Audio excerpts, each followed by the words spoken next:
Umar radiallahu anhu says, when Abu Bakr became Khalifa, this is extremely beautiful by the way. I want you to actually put yourself in Medina right now. You live there, Abu Bakr is the Khalifa. He leads the Salah, he leads the prayer. He said every day after Fajr, Abu Bakr radiallahu anhu would go in an opposite direction of his house and he would go deep into the desert. I was very curious, right? What does he do out there? So Umar radiallahu anhu said, I'd watch him every single day. He'd go to Salat al-Fajr and then Abu Bakr does not return home. He just walks far away into the desert. So he said, every day I'd wonder, ila ayna yakhruj? Where does he go? Where does he go? Where does he go? He said, one day I said to myself, la atba'an. That's it. I'm going to go follow him and find out what he's doing. I just can't get over this curiosity of mine.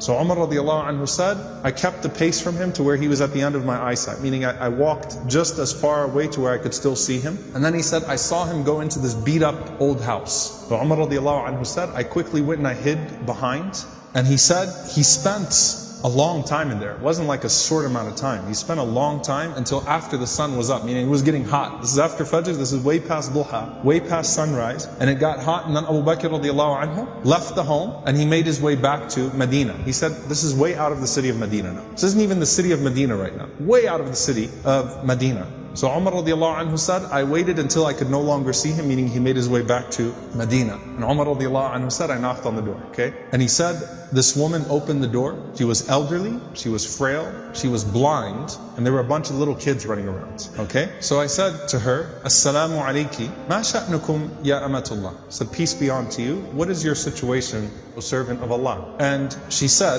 that I am a blind woman, and I have no one to take care of me, and I also have these orphans with me. You know, and the implication, Allahu Alam, her kids died, left behind, these are her grandchildren, or these were orphans. Somehow, it's her, and it's some orphan children. And she says, I have no one to take care of me, and these orphans. Umar radiallahu anhu said, who is that visitor that comes to you every single day? The answer, she says, I don't know who he is. La yuthkar li ismuhu abada. He never once shared his name with me.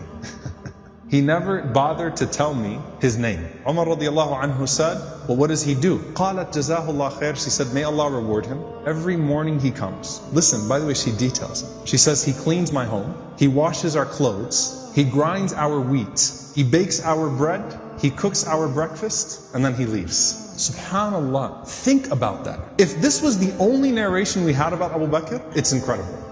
Seriously. The leader, the head of the ummah, the khalifa, the most important man in the ummah right now, with his station, with his status, and he goes out every morning to this house, and he doesn't even tell the woman what his name is. He's just consider me a secret fa'il khair, right? Just some good doer. Washes the clothes, cleans the house, grinds the wheat, bakes the bread, cooks the breakfast, and then makes his way back to govern the ummah. That is absolutely incredible. Umar radiallahu ta'ala anhu says, every single day, like, is this really what he does every single day? She said, every day, may Allah bless him. Umar radiallahu anhu said, do you pay him anything? She said, nothing. Umar radiallahu ta'ala anhu started to cry, and he said, أَتَعَبْتَ الْخُلَفَاءَ بَعْدَكَ يَا أَبَا بَكْرِ. You have exhausted every successor of yours, O Abu Bakr. You've exhausted us. Anyone that comes after you is exhausted.